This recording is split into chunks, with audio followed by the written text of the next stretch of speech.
Tengok, telefon ni boleh zoom jauh gila.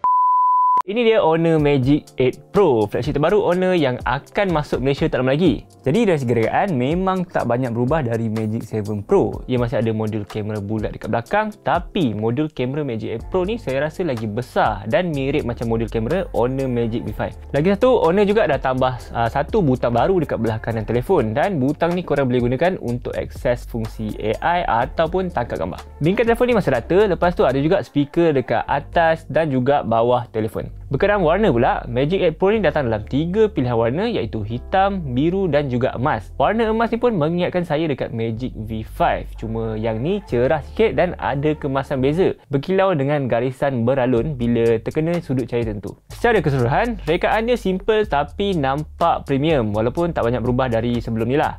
Tapi kan, phone ni rasa berat sikit dekat tangan, dan sebab bonggol kamera dia ni besar sangat, kalau baring atas meja memang akan tinggi dekat bahagian atas phone. Masalah sama macam Honor Magic V5. Jadi memang nak tak nak kena pakai case kalau risau calar. Dekat atas skrin ni masih ada kamera bentuk pil macam sebelum ni.